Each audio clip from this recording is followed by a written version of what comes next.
pas di luar tenda itu, saya perhatikan di atas saya ini kok ada perempuan cantik gitu kan, rambutnya pirang, dan dia tersenyum sama saya, terus dia berusaha mendekap saya gitu kan, terus saya bilang jangan, saya berusaha untuk melepas kan, tapi dia berusaha mendekap gitu kan.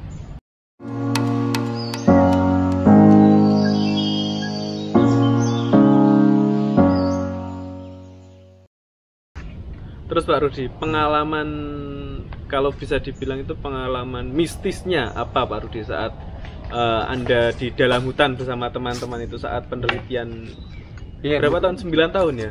Ya, kalau di dalam hutannya ya sendiri lebih dari 2000-an sebenarnya sudah banyak beraktivitas di situ. Meskipun saya sebenarnya aktif di lingkungan di hutan itu dari tahun 80-an itu. 90-an banyak aktif di Sulawesi Tenggara itu kan.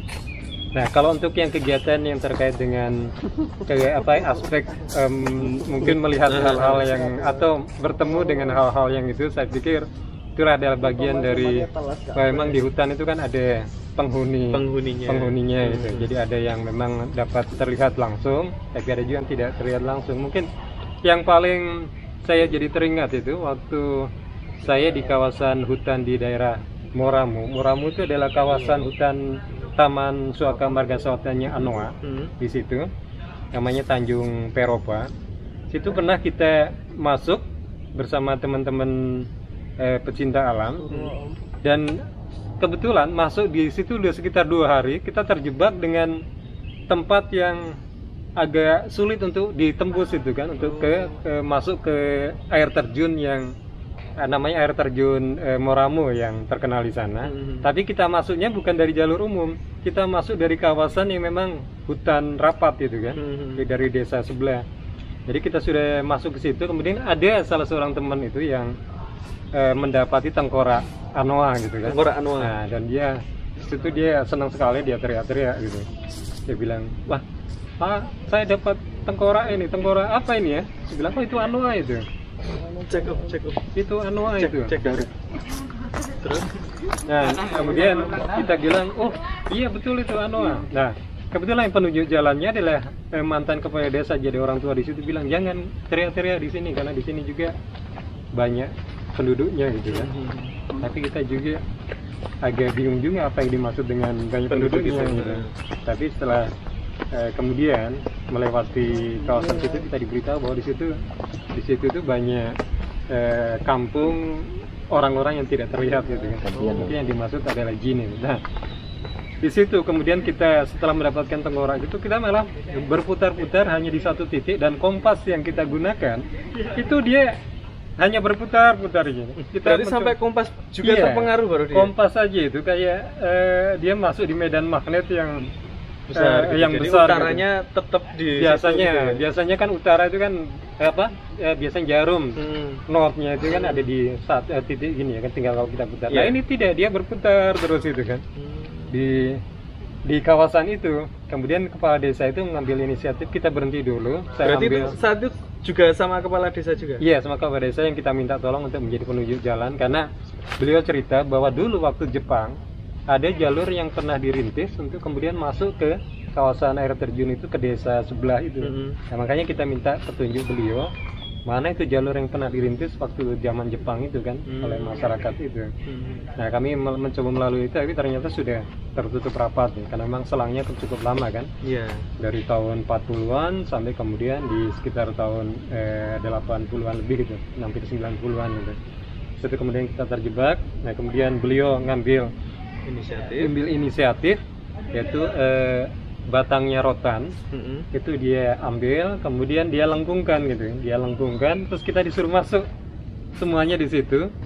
Nah, waktu masuk kemudian kita memang seperti merasa bahwa kita keluar dari ruang gravitasi, ruang gelap gitu kan. Tapi akhirnya kepala desa itu bilang kita nggak usah lanjut ke sana, karena nampaknya memang kita nggak diperbolehkan ke sana. Jadi akhirnya kami setelah 2 hari kita berjalan di dalam itu, kita kembali lagi masuk ke desa namanya Desa Lawanti di Konawe Selatan dulu namanya. Meninggalkan. Siap. Berarti itu ya. Jadi sesuatu apa ya, pengalaman mistisnya di situ Om Rudi ya. Tapi kelihatan nggak? Nggak ya, nggak kelihatan ya. Tidak ya. Yang saya pernah bertemu itu malah bukan di Sulawesi. Waktu ada kegiatan gladian itu.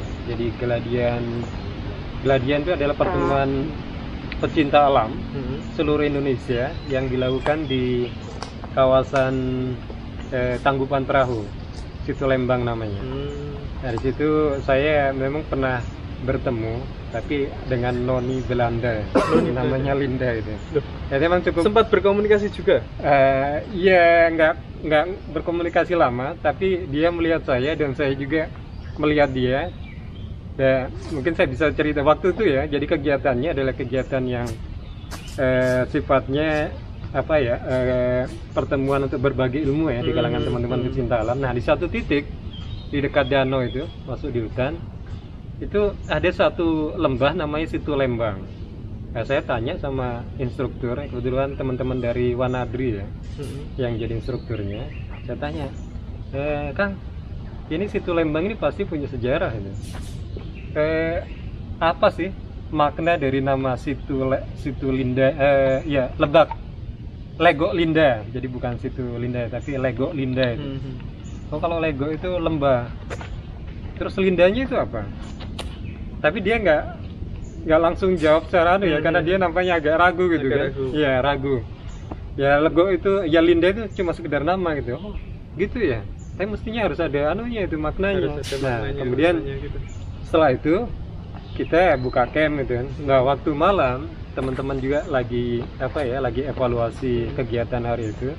Saya cepat tertidur. Nah, waktu tertidur, kemudian saya bangun tengah malam itu kok ada pas di luar tenda itu, saya perhatikan di atas saya ini kok ada perempuan cantik gitu kan, rambutnya pirang, dan dia tersenyum sama saya, terus dia berusaha mendekap saya gitu kan.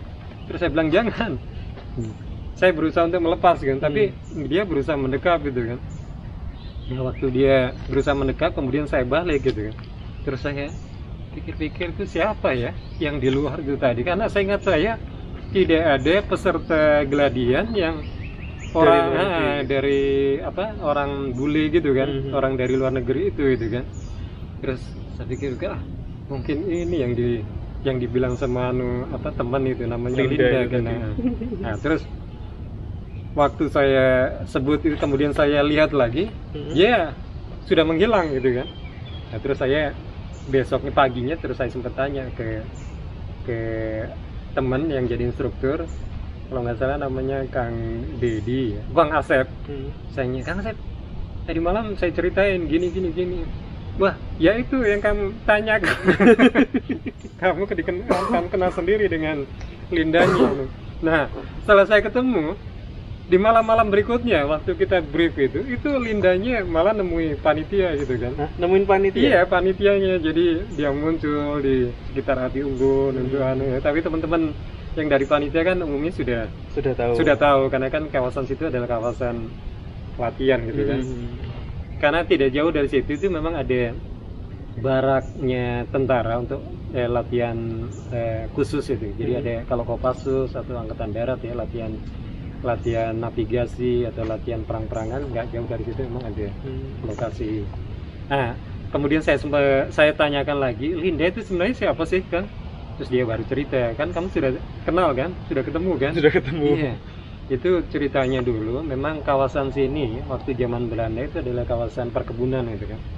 Di perkebunan yang dibuka oleh Belanda, dan pada satu saat kemudian membawa keluarganya kan untuk bermukim di situ. Nah, Linda itu adalah anak dari kepala perkebunan di situ yang orang Belanda itu yang dibunuh oleh orang-orang yang jahat ya pada saat itu.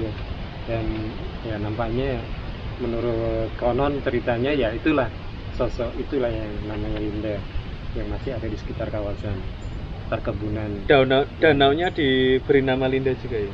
Tidak, itu nama legoknya. Jadi legok itu lembah ya. Kalau dananya namanya Situ Lembang. Situ Lembang, iya. Terus legoknya itu Legok Linda. Legok Linda itu kalau tidak salah tahun 90 gladian, kita tahun 94-an. 94. Ya, jadi memang Gladian ini pertemuan para pecinta alam seluruh Indonesia ketemunya berbagi pengalaman atau berbagi ilmu tentang gunung, kemudian arum jeram, kemudian gua, dan juga terkait dengan aspek-aspek ekspedisi. Nah, oke, sementara gitu dulu Pak Rudi. Semoga pertemuan kita mendapatkan manfaat dan juga bermanfaat bagi teman-teman, memberikan memberikan inspirasi dan juga memberikan manfaat yang memberikan referensi keilmuan bagi teman-teman. Gitu Pak Rudi. Ya. Terima kasih banyak atas Sama-sama. waktunya. Mudah-mudahan bermanfaat ya, Amin. teman-teman paper dan sahabat paper. Oke. semua, ya. Assalamualaikum warahmatullahi wabarakatuh. Waalaikumsalam warahmatullahi wabarakatuh. Silang menit.